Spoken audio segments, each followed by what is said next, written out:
दोस्तों, आज हम एक ऐसे सफर पर निकलने वाले हैं जो आपके होश उड़ा देगा। एक ऐसा सफर जिसके बारे में सोचकर ही बड़े बड़े साइंटिस्ट का सर चकरा जाता है। जी हाँ, आज हम बात करने वाले हैं यूनिवर्स के सबसे बड़े गल्पर की, ब्लैक होल की। सोच के देखो, अगर गलती से या चलो मान लो फ्यूचर में किसी और एडवांस स्पेसक्राफ्ट में बैठकर आप एक ब्लैक होल के बहुत करीब पहुंच गए और फिर धड़ाम आप उसमें गिर गए, क्या होगा? क्या आप दूसरी डायमेंशन में पहुंच जाओगे? क्या टाइम ट्रेवल करोगे या फिर कुछ बहुत ही अजीब और डरावना? आज की इस वीडियो में हम इसी व्हाट इफ के सिनेरियो को एक्सप्लेन करेंगे। आज हम देखेंगे कि साइंस इस बारे में क्या कहता है। तो अपनी कुर्सी की पेटी बांध लीजिए, क्योंकि ये राइड होने वाली है माइंड बेंडिंग। हम बात करेंगे इवेंट होराइजन की, स्पगेटिफिकेशन की, जी हाँ स्पगेटी, और आखिर में उस अल्टीमेट अंजाम की, द सिंगुलैरिटी। रेडी हो? तो चलो शुरू करते हैं। तो सबसे पहले ये ब्लैक होल क्या चीज है, बिल्कुल बेसिक से शुरू करते हैं। ब्लैक होल नाम से लगता है कि ये स्पेस में कोई काला गड्ढा होगा, राइट? पर ऐसा नहीं है। इमेजिन करो एक बहुत बड़ा स्टार, हमारे सूरज से भी कई गुना बड़ा और भारी। जब ये स्टार ओल्ड हो जाता है तो उसका फ्यूल खत्म होने लगता है, और जब फ्यूल खत्म होता है तो स्टार अपने ही बोझ तले, अपनी ही ग्रेविटी के कारण अंदर की तरफ दबने लगता है, कोलैप्स होने लगता है। ये कोलैप्स इतना जबरदस्त होता है कि स्टार का सारा मास एक बहुत ही छोटी सी जगह में सिकुड़ जाता है, इतनी छोटी कि आप इमेजिन भी नहीं कर सकते। सोचो, एक पूरा स्टार का मास एक राई के दाने से भी छोटी जगह में। इससे बनता है एक ऐसा ऑब्जेक्ट जिसकी ग्रेविटी इतनी ज्यादा स्ट्रॉन्ग हो जाती है कि कुछ भी उससे बच नहीं सकता, इवन लाइट भी नहीं। जी हाँ, रोशनी भी नहीं। और जब रोशनी ही बाहर नहीं आ सकती तो वो जगह हमें कैसे दिखाई देगी? बिल्कुल काली। दैट्स व्हाई इसका नाम है ब्लैक होल। अब ब्लैक होल्स भी अलग अलग साइज के होते हैं। कुछ होते हैं स्टेलर मास ब्लैक होल्स, जो बड़े स्टार्स के मरने से बनते हैं। इनका मास हमारे सूरज से 5 से लेकर 20-30 गुना तक हो सकता है। फिर आते हैं सुपर मैसिव ब्लैक होल्स। ये हैं असली दानव। इनका मास लाखों करोड़ों या अरबों सूरज के बराबर हो सकता है। हर बड़ी गैलेक्सी के सेंटर में एक सुपर मैसिव ब्लैक होल छुपा होता है। हमारी मिल्की वे गैलेक्सी के सेंटर में भी एक ऐसा ही सुपर मैसिव ब्लैक होल छुपा है, जिसका नाम है सैजिटेरियस ए। तो अब जब हमें ब्लैक होल का बेसिक आइडिया लग गया है, तो चलो अब उसमें गिरने की कल्पना करते हैं। अब मान लेते हैं आप एक एस्ट्रोनॉट हो और आपका स्पेसशिप खराब हो गया और आप सीधे एक ब्लैक होल की तरफ बढ़ रहे हो। डर लग रहा है, लगना भी चाहिए।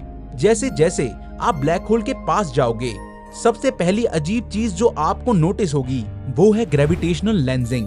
ब्लैक होल की सुपर स्ट्रॉन्ग ग्रेविटी अपने आसपास के स्पेस को ऐसे बेंड कर देती है जैसे कोई लेंस लाइट को बेंड करता है। तो आपको ब्लैक होल के पीछे के स्टार्स अजीब शेप्स में दिखेंगे, उनकी लाइट मुड़ती हुई नजर आएगी।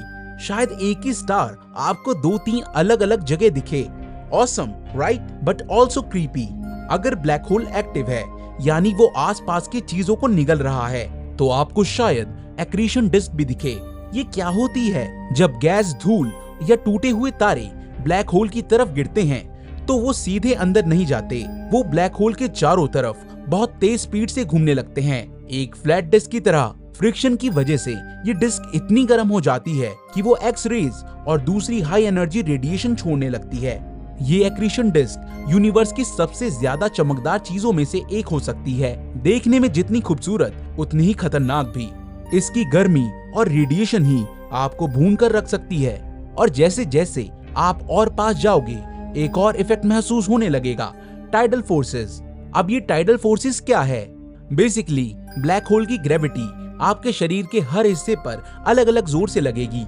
अगर आप पैरों के बल ब्लैक होल की तरफ गिर रहे हो तो आपके पैरों पर ग्रेविटी आपके सर से कहीं ज्यादा स्ट्रॉन्ग होगी, क्योंकि आपके पैर ब्लैक होल के सेंटर के थोड़े ज्यादा करीब हैं। ये ऐसी ही बात है जैसे चंद्रमा की ग्रेविटी अर्थ पर टाइड्स लाती हैं। समुद्र का पानी एक तरफ से ज्यादा खींचा जाता है, लेकिन ब्लैक होल के पास ये इफेक्ट अरबों गुना ज्यादा स्ट्रॉन्ग होता है। अब यहाँ पर कहानी में एक ट्विस्ट आता है। आपका अंजाम इस बात पर डिपेंड करेगा कि आप किस टाइप के ब्लैक होल में गिर रहे हो, एक छोटू स्टेलर मास ब्लैक होल में या एक विशाल सुपर मैसिव ब्लैक होल में। अगर आप एक स्टेलर मास ब्लैक होल की तरफ बढ़ रहे हो जिसका मास समझो सूरज से 10 गुना ज्यादा है, तो टाइडल फोर्सेस इतनी जल्दी इतनी स्ट्रॉन्ग हो जाएंगी कि आपका स्पैगेटिफिकेशन शुरू हो जाएगा और ये इवेंट होराइजन तक पहुंचने से पहले ही हो जाएगा। स्पैगेटिफिकेशन नाम सुन के हंसी आ रही है, लेकिन ये बिल्कुल भी फनी नहीं है। इसका मतलब है आपके शरीर पर लगने वाली अनइवन ग्रेविटी आपको खींचकर लंबा करना शुरू कर देगी, जैसे आप एक स्पैगेटी या नूडल्स हो। आपके पैर आपके सर से इतनी तेजी से नीचे खींचे जाएंगे कि आपका शरीर पतला और लंबा होता चला जाएगा और साइमल्टेनियसली साइड से आपको ऐसा निचोड़ा जाएगा जैसे टूथपेस्ट को ट्यूब से निकालते हैं। लिटरली आप एक इंसानी स्पैगेटी बन जाओगे। ये बहुत ही दर्दनाक और क्विक एंड होगा। आपका कचूमर नहीं, स्पैगेटी बन जाएगा। Sorry for the graphic image, but physics यही कहती है। इस केस में आप इवेंट होराइजन यानी ब्लैक होल के पॉइंट ऑफ नो रिटर्न को क्रॉस करने से पहले ही डिसइंटीग्रेट हो जाओगे। लेकिन अगर आपकी किस्मत या बदकिस्मती आपको एक सुपर मैसिव ब्लैक होल की तरफ ले जाती है, जैसे हमारी गैलेक्सी के सेंटर वाला सेजिटेरियस ए, तो पिक्चर थोड़ी अलग है। सुपर मैसिव ब्लैक होल्स इतने बड़े होते हैं कि उनका इवेंट होराइजन भी बहुत बड़ा होता है एंड कंपैरेटिवली उनके इवेंट होराइजन पर टाइडल फोर्सेस उतनी ज्यादा एक्सट्रीम नहीं होती। क्यों?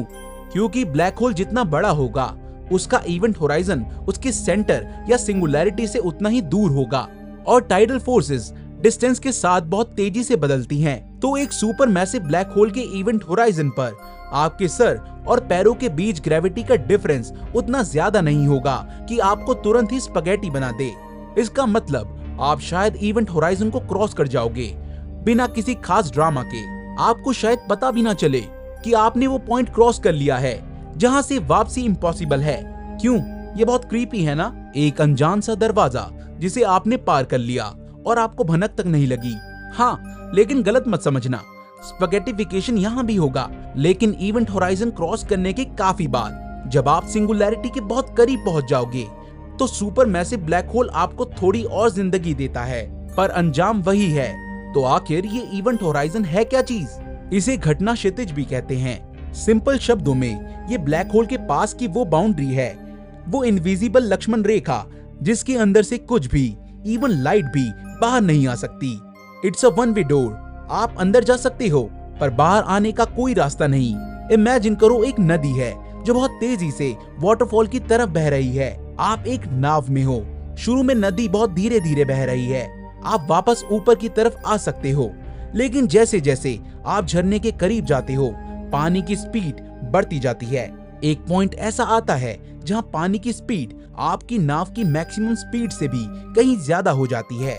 बस वही है इवेंट होराइजन। उसके बाद आप कितनी भी कोशिश कर लो, आप झरने में खुद को गिरने से नहीं बचा सकते। ब्लैक होल में लाइट की स्पीड से भी तेज जाना होगा इवेंट होराइजन से बचने के लिए, जो आइंस्टाइन की थ्योरी के हिसाब से इम्पॉसिबल है। तो जब आप इवेंट होराइजन को क्रॉस करते हो तो क्या होता है? आपके लिए उस पर्टिकुलर मोमेंट में शायद कुछ ड्रामेटिक ना हो, कोई दीवार नहीं, कोई करंट का झटका नहीं, आप फ्री फॉल में होते हो जैसे स्काई डाइविंग करते वक्त। लेकिन यहाँ से शुरू होता है टाइम का खेल, टाइम डायलेशन। अगर कोई आपको दूर से एक सेफ डिस्टेंस से टेलीस्कोप से देख रहा हो तो उनके लिए कहानी बिल्कुल अलग होगी। जैसे जैसे आप इवेंट होराइजन के पास जाओगे उन्हें लगेगा कि आपकी स्पीड धीमी होती जा रही है, धीमी और धीमी और धीमी। ऐसा लगेगा जैसे आप इवेंट होराइजन पर फ्रीज हो गए हो और आपकी इमेज भी उन्हें लाल दिखने लगेगी, क्योंकि ब्लैक होल की ग्रेविटी लाइट की एनर्जी को खींच लेती है, उसकी वेवलेंथ को लंबा कर देती है। उन्हें लगेगा कि आपको इवेंट होराइजन क्रॉस करने में अनंत काल लग जाएंगे। वो आपको कभी भी इवेंट होराइजन क्रॉस करते हुए नहीं देखेंगे। आप उनके लिए हमेशा उस एज पर अटके रहोगे, एक फ्रोजन इमेज की तरह। लेकिन आपके पर्सपेक्टिव से आपके लिए टाइम बिल्कुल नॉर्मल चल रहा होगा। आप अपनी घड़ी देखोगे, वो बिल्कुल टिक टिक करती हुई नॉर्मल चल रही होगी। आप इवेंट होराइजन को क्रॉस करोगे और आगे बढ़ते जाओगे। आपको कोई आइडिया नहीं होगा कि बाहर वालों के लिए आप एक फ्रोजन रेलिक बन चुके हो। Mind blown, right? एक ही इवेंट, दो अलग अलग सच्चाई, and that's Einstein's relativity for you.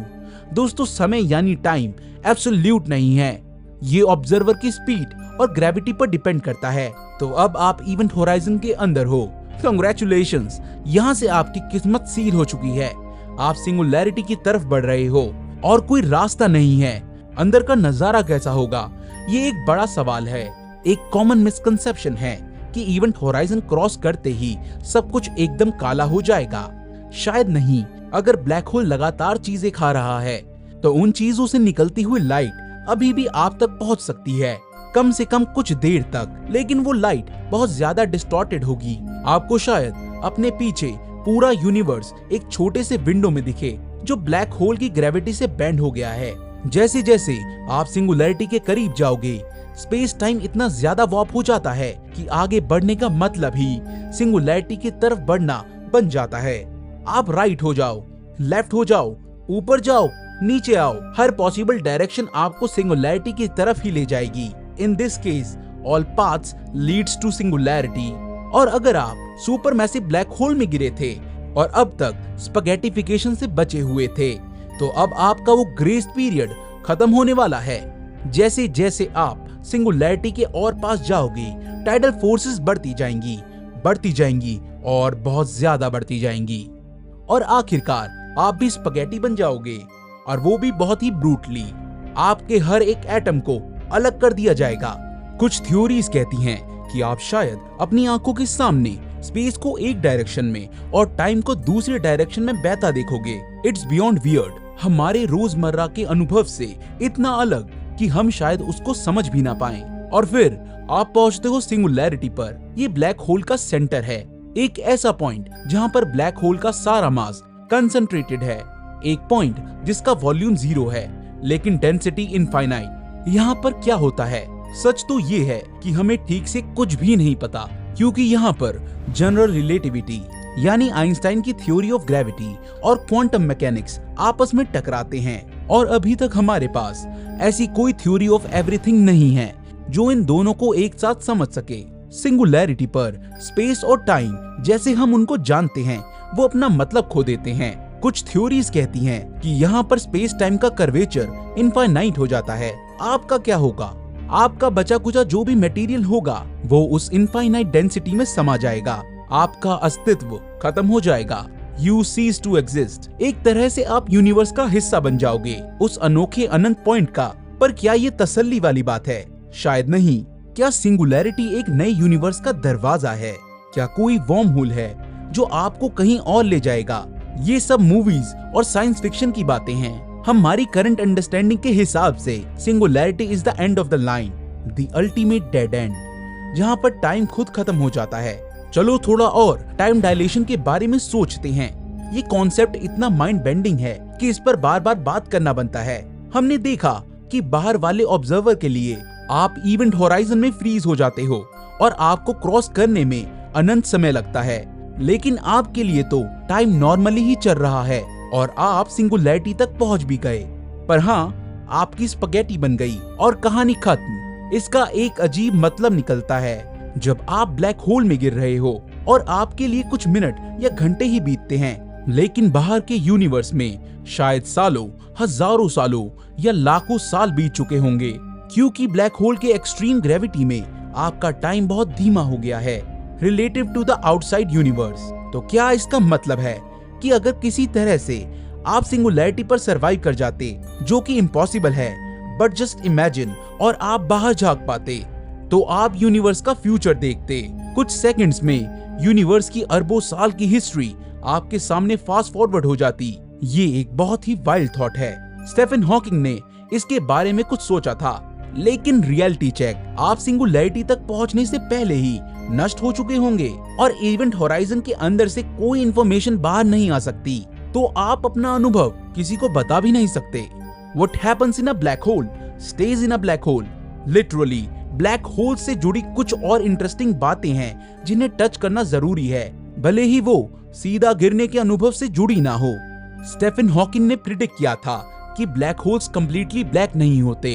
Quantum effect के कारण वो बहुत धीरे धीरे रेडिएशन छोड़ते हैं और मास लूज करते हैं, जिसे हॉकिंग रेडिएशन कहते हैं। इसका मतलब है कि ब्लैक होल्स भी इटर्नली नहीं रहते, वो भी इवेंचुअली इवेपोरेट हो सकते हैं, लेकिन इसमें इतना ज्यादा टाइम लगेगा कि हमारे लिए वो प्रैक्टिकली इटर्नल ही है। अगर आप ब्लैक होल में गिर गए तो आप इवेपोरेट होने से बहुत पहले ही सिंगुलैरिटी का शिकार हो जाओगे। क्या ब्लैक होल्स वर्म होल्स होते हैं? यानी स्पेस में शॉर्टकट जो आपको यूनिवर्स में कहीं और या किसी दूसरे यूनिवर्स ले जाए। फिल्मों में तो यही दिखाते हैं, लेकिन साइंटिफिक थ्योरीज के मुताबिक अगर वर्म होल्स एग्जिस्ट करते भी हैं, जिसका कोई प्रूफ नहीं है, तो ब्लैक होल के अंदर बनने वाले वर्म होल इतने अनस्टेबल होंगे कि आप उनसे ट्रेवल नहीं कर पाओगे, आप सिंगुलैरिटी में ही क्रैश हो जाओगे। तो इंटरस्टेलर जैसे सफर अभी तक के लिए सपना ही है। एक क्वेश्चन और दिमाग में आता है कि व्हाइट होल क्या है। व्हाइट होल एक ब्लैक होल का थ्योरेटिकली अपोजिट है, एक ऐसी जगह जहां से चीजें सिर्फ बाहर आ सकती हैं, अंदर नहीं जा सकती। क्या हर ब्लैक होल के दूसरे एंड पर एक व्हाइट होल होता है? अगेन हाईली स्पेक्युलेटिव, कोई एविडेंस नहीं है कि व्हाइट होल्स एग्जिस्ट करते हैं। शायद वो सिर्फ एक मैथमेटिकल क्यूरियोसिटी है। तो इन शॉर्ट, अगर आप ब्लैक होल में गिरे तो किसी शॉर्टकट या मैजिकल एस्केप की उम्मीद मत रखना। Physics is a cruel mistress. तो दोस्तों, ये था हमारा सफर एक ब्लैक होल के अंदर। एक ऐसा सफर जो शुरू होता है क्यूरियोसिटी और वंडर से, ग्रेविटेशनल लेंसिंग और एक्रीशन डिस्क की ब्यूटी से, लेकिन अंजाम होता है स्पैगेटिफिकेशन और सिंगुलैरिटी के अल्टीमेट डिस्ट्रक्शन में। ब्लैक होल यूनिवर्स के सबसे एक्सट्रीम, सबसे मिस्टीरियस ऑब्जेक्ट्स हैं। वो हमें ग्रेविटी, स्पेस और टाइम की लिमिट्स के बारे में बताते हैं। वो हमें याद दिलाते हैं कि यूनिवर्स कितना विशाल, कितना अजीब और कितना पावरफुल है।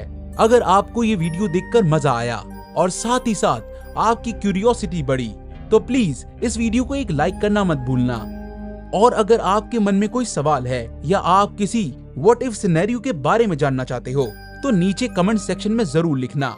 मैं आपके सारे कमेंट्स पढ़ता हूँ। साइंस फिक्शन राइटर्स और फिल्म मेकर्स ने ब्लैक होल्स को लेकर कई कहानियां बनाई हैं, कुछ सच के करीब, कुछ बिल्कुल काल्पनिक, लेकिन असलियत, जैसा कि हमने देखा, किसी भी फिक्शन से कम माइंड ब्लोइंग नहीं है। हम ब्लैक होल्स के बारे में अभी भी बहुत कुछ सीख रहे हैं। JWST यानी जेम्स वेब स्पेस टेलीस्कोप जैसे नए इंस्ट्रूमेंट्स हमें इन कॉस्मिक जायंट्स की और बेहतर अंडरस्टैंडिंग में मदद करेंगे। कौन जाने फ्यूचर में हम कुछ ऐसा डिस्कवर कर लें जो आज हम इमेजिन भी नहीं कर सकते। हमारे चैनल रहस्य टीवी स्पेस पर हम ऐसे ही इंटरेस्टिंग साइंस टॉपिक्स को एक्सप्लोर करते रहेंगे। तो अगर आपने अभी तक हमारे चैनल को सब्सक्राइब नहीं किया, तो फटाफट वो लाल बटन दबा दो और बेल आइकन भी प्रेस कर देना, ताकि आपको हमारे नए वीडियोस की नोटिफिकेशन मिलती रहे। थैंक्स फॉर वॉचिंग दोस्तों। Stay curious, keep asking questions and remember the universe is full of wonders. अगले वीडियो में मिलेंगे, तब तक के लिए ख्याल रखिए अपना। I'll see you in the next one.